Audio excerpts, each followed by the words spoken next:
Hello, everyone. This is D'Angelo, and welcome to my YouTube channel. What I have here is my 23andMe results. Now, I received this back in January of 2021, of the 21st of January. At first, I wasn't going to submit it on YouTube. I just wasn't thinking about it. But since it's Black History Month, I was like, what the heck? Let me go ahead and upload this.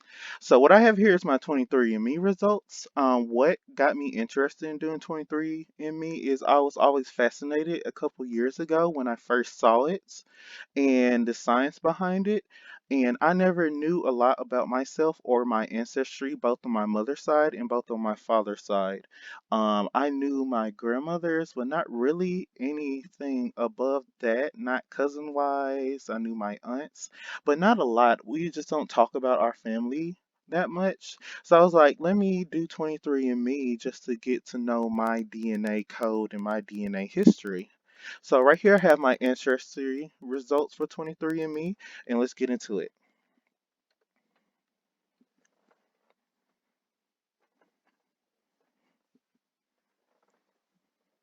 Okay, what I see here is that I'm 100% Patrick, which is expected. Okay, now I see Sub-Saharan African 86.6%, and I see West African for 78.2%. I see Nigerian for 37.4%. I see Ghanaian, Liberian, Sierra Leonean for 23.2%. I'm not going to say these right here because I feel like I'm going to butcher it, but I'm 7.2% for that one, and broadly West African 10.4%. Now it shows me as Congolese and Southern East African for 8.3%, Mongolian and Congolese for 7.3%, Southeast Asian for 0.4%, and broadly Congolese and Southern East African. And I meant to say Southern East African, not Asian. Broadly Sub-Saharan African 0.1%. Now, this is what interested me, not so much because the history of 200 to 300 years ago, but it shows me as 11.7% European. And it shows me Northwestern European 11%. I'm British and Irish 9.8%, Scandinavian 0.4%, and broadly Northwestern European 0.8%. And it shows me as Southern European is 0.6%, in Spanish and Portuguese 0.6%, and broadly European only 0.1%. Now, I did not expect Central and South Asian to come up at all, but that was a surprise for me. It shows Southern South Asian 0.7% and Southern Indian and Sri Lankan 0.7%. Now, my trace ancestry. What trace ancestry is, we detected traces of the following populations in your DNA. Um, what that could mean is that they traced it some DNA, but it's so far back that it's not really showing in my DNA pool, or I just didn't get some of that DNA inherited down to me. So it shows me Indonesian, Thai, and these two right here, 0.3%. Shows me it's Native American, 0.3%. And it shows me Filipino and Austronesian, 0.2%. And 0.2% unassigned. So that means because there's such a huge range of diversity, they can't pinpoint exactly where it is and what race or ethnicity that it goes to. So it shows up as unassigned. Now it shows me as my recent ancestry in Americas is the Caribbean, Jamaica. So that means that recently my ancestors migrated from Jamaica to the United States, of course, and it's pinpointing Jamaica as a likely match, not no specific region of Jamaica, just Jamaica as a whole. So they could have lived anywhere in that island. And let's see here. And that's it for my ancestry. I'm going to show you my traits. I'm not going to show my health because I find that personal and I don't want to give that information out as of yet. So we're just going to look at my traits.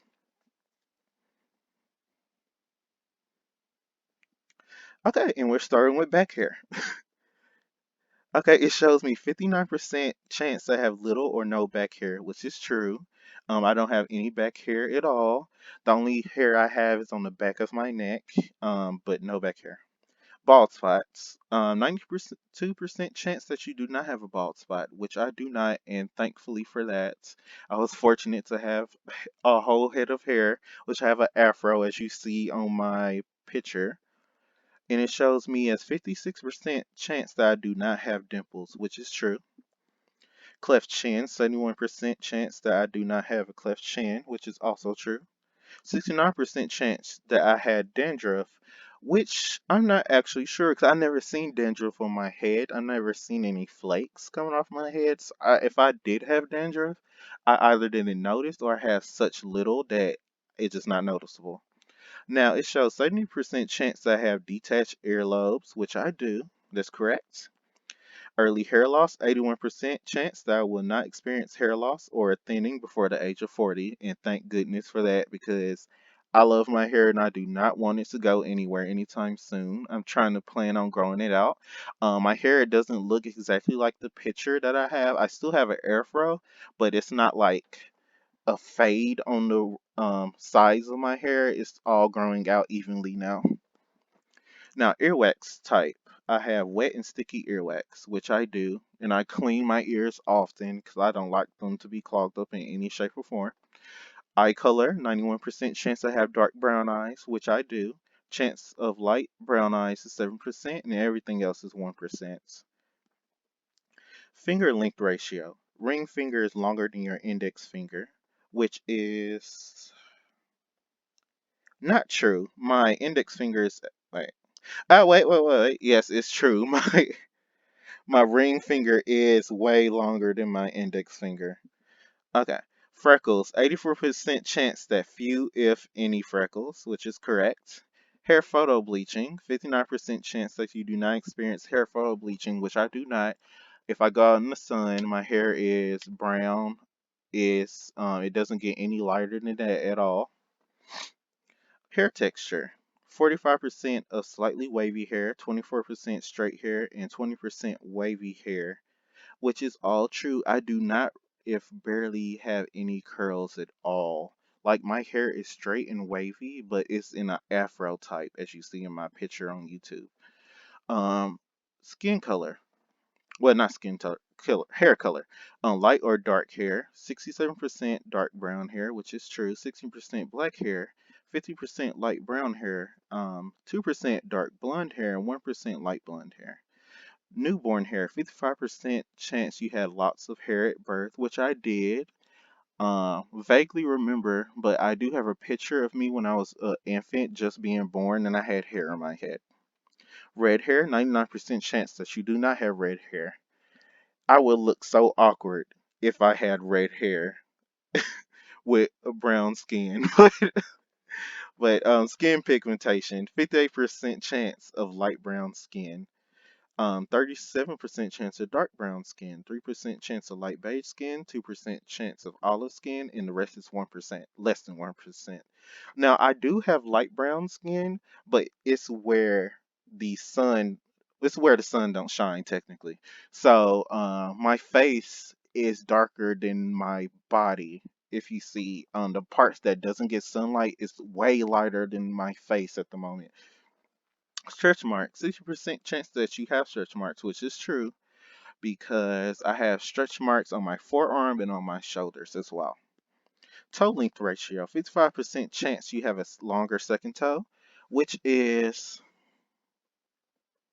not true. My big toe is longer than my second toe, so that's not true on that one. Well, I won the lottery on that one, if you say. Unibrow, 55% chance you have a little bit of a unibrow. I do not have a unibrow at all. I do have a family member.